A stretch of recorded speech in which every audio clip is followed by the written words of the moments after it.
got birthdays today. So Will Cook, so 30 the 11th, so his birthday's already been.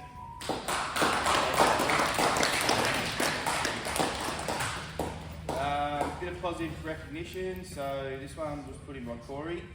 So 2 wells job included 2 new poles, a transformer relocation, retensioning some conductor, additional work to replace a DF with an LSDF. I think that was done with the Glovers prior to the work, and removal of two gum trees for new conductor path.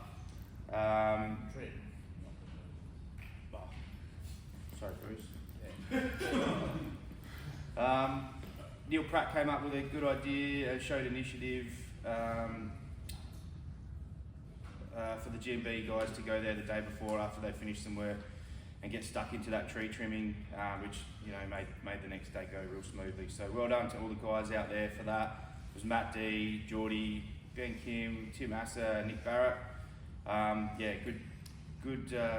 Good one, guys. Just thinking ahead, making the next day easy for everyone. So thanks heaps for that, guys. So well done. Switching, so we are 397 days without switching incident. Previous best was 869. So well done, everyone. Keep up the good work. DS hazardous near misses. I've only got one for today. This one was chucked in by Muchie. So the report came through as TSW6 received a call from Customer Communications regarding number 19 Hancock Road not having been notified. TSW6 investigated to find that there was a mapping issue. Looks like that the property was supposed to have been fed from transformer 233, but 32, but was connected to transformer 15. The crews called to confirm. Once confirmed, customer comms was called back, and customer was told that there was a mapping issue and that the power was going to be restored later that day. Did the job actually go ahead with that one, Matt? Or, yep. So no, that's good work, guys. It's not always that we can get them to go ahead, but we follow procedure. So we've done the right thing. Who ended up with this one, Reese? Public lighting brackets. Seamus? So the modifying the new brackets coming out. So the older style brackets, the hole where we bring the cables in for the A-frames, on the older style it's designed for 1.5, but then now they're going to increase the size to allow the 2.5 cabling with the spiral wrap. You guys want to have a bit of a look? Oh, you don't think proper love.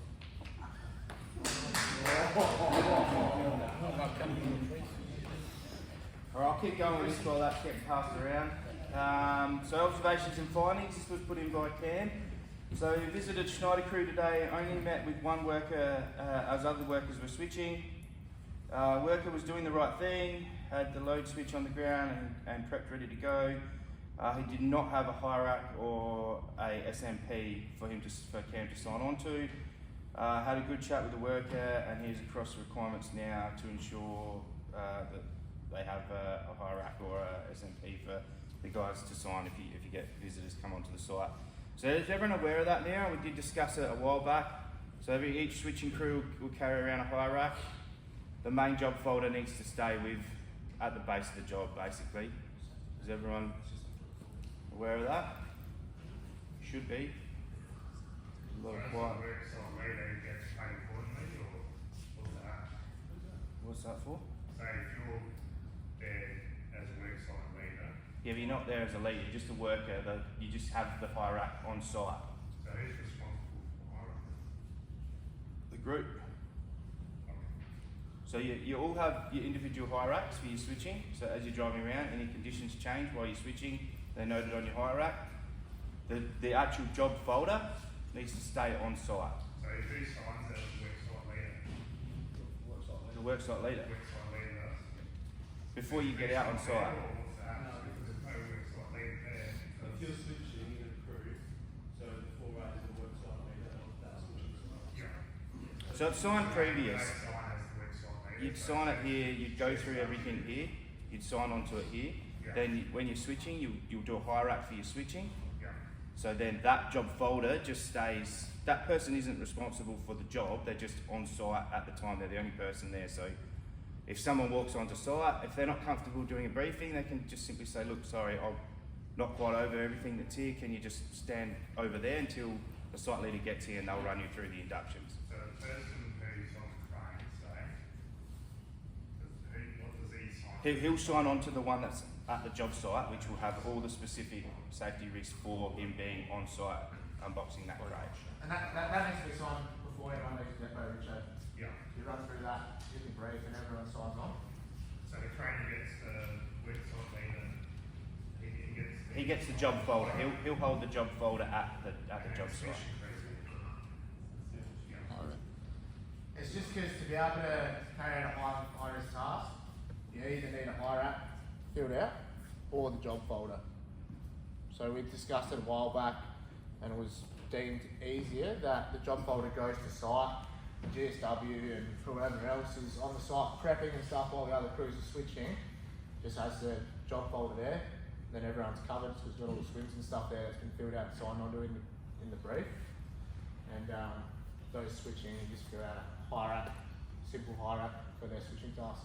So that last one says no, we can, without site. Really what should have happened is crane driver should have the job folder. Job folder. Yeah. Yeah. And if that doesn't happen, then as a minimum, complete a hire app. So worst case For the situation, high risk task that's being completed, which is crane work. if WorkSafe rock up on site, so that's another one from the business. WorkSafe rock up and they talk to the guy unboxing that load switch and he's set up there, they're going to say, where's your folder, where's your swims, where's this, and if they turn around and they've got nothing there, it's not going to look good for us. Yeah, it's the worksite's leader's job to give the crane driver the. Yeah, you just, from now on, we just need to make sure that, I mean, if there's multiple locations as well, we're going to have another issue. We're going to have pick one site where the folder sits, and then that second job site, if there's GSWs there or lineys waiting to do work while the other crews are switching, they'll have to have a hire app for that separate job site. Alright, so pretty much wherever you are doing work, you have to have either a hire app or the job folder. But you don't need to be a leader to fill in a high rack. It's just doing a basic risk assessment, putting in your task. It's got a spot there where the worksite leader's got to sign. Yeah. If you're not quite sure about that, bring it up in the executive briefings in the mornings, and I want everyone to be 100% on this before they go out to site, right? If you're not sure, then make sure you're sure. Alright? So first point of call, bring it up in your brief. Work out who's going where with what, and that everything's signed and everyone's going to be legal. Is everyone happy with that? I want to move on until everyone's sort of happy with that. Yep. There's so many like different situations that go through right now, so make sure you bring up the toolbox. Yeah. So any briefings to make sure people remember off that site. Alright, I'll keep moving on. Just some general depot stuff. I'm just going to send some pictures around. So this one was brought up for just a reminder to crews to check their clearance taps once. So this is the load switches. Once you've installed the load switch, just make sure you conduct the tapping. It isn't breaching clearances between phases or parts of earth framing and stuff like that. So this was part of. This got noticed out at the Coonawarra sub. So R5088 at Coonawarra sub has now been reduced tap clearances. Loaders attached for sub inspection on Monday. Currently source side of the live line taps on phasing 1 and 2 are between 100 and 150 mil from the steel arm that holds the S&C fuses for the station transformer. Existing pole is a WA0915. Tank was replaced by a Schneider program on 30 for the 4th. I won't go into all that in too much detail, but yeah, it's just highlights that we need to make sure that tap clearances are, what is supposed to be, Dustin, 250? 400 for 33 speed isn't pushing so close, but they're pretty happy to maintain 300. With these ones, we've had 2 now that have flashed over, and we've had probably 4 or 5 that are very breach. Lately, staff have been going back and putting in for us, so it's saving us the cost, but it's probably going to just take time, just make sure you maintain that clearance. We've gone back and done a few, remember,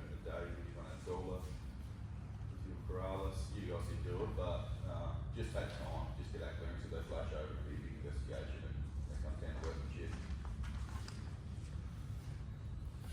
We'll keep moving. So end of year safety day meeting. So this year I think we've decided we're going to hold it at the Regency Tavern. So the days planned out as follows. So 19th of December, breakup day.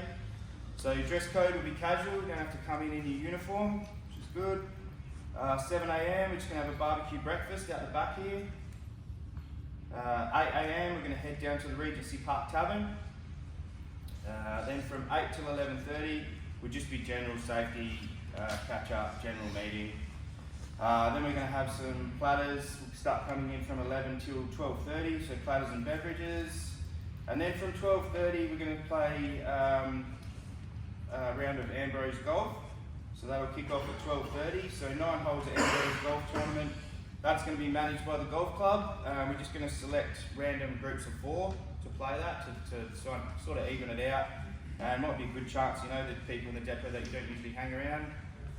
Good chance to sort of get in and chat to people that you don't usually hover around in the depot. So that's the idea around it. Is a team building exercise as well as a bit of fun for the end of the year.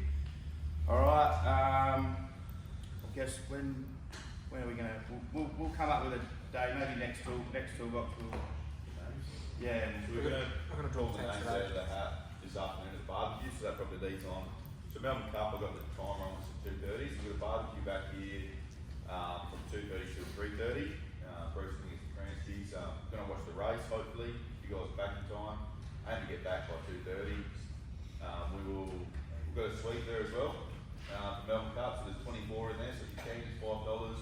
Spoke to Nick, he's happy for the bunch to get on the social club, but if you've got cash, it's easier, so come and see us after this to grab a horse.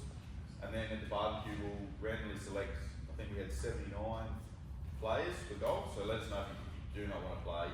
79 players, we'll select 18 team leaders, and then we will select a team. So it'll be randomised teams to do that this afternoon, so let us know if you're not keen to play. Cool. Just on what Justin just said there about everyone getting back, just help each other out. Sixers, look at the work, make sure you know the guys are going to be able to get all their work done for the day. Other crews, if you're light on for work and you get your work done early, give the TSW Sixers, myself and Nick a call, and let's work out who needs help so we can try and get everyone back here on time so everyone can enjoy barbecue and have a bit of a laugh this afternoon. Just continuation from the safety breakup day, so there will be a competition held during the Ambrose golf tournament. So we're going to have the longest drive, there's a $50 voucher. Closest to the pin, there's a $50 voucher. And the best dressed, there's another $50 voucher. So yeah, let's get creative with your outfits.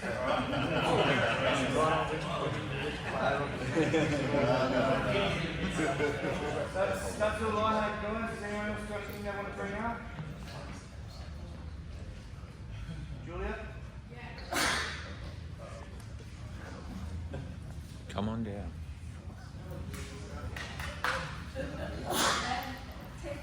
Safety day is also going to be test and tag day, so all the electrical items will need to be left out, so the guys can start from them early, and then they'll stay here even when you go down to the cabin. And also, I know I stuffed up the date on the diary orders. Thank you to everyone that's pointed that out to me. But if you can let me know by Friday the 15th of November, then hopefully I can have diaries here. Thanks, Julia. Anybody else? No? Alright, have a safe day, safe rest of the week. Oh yeah? He's a married man now.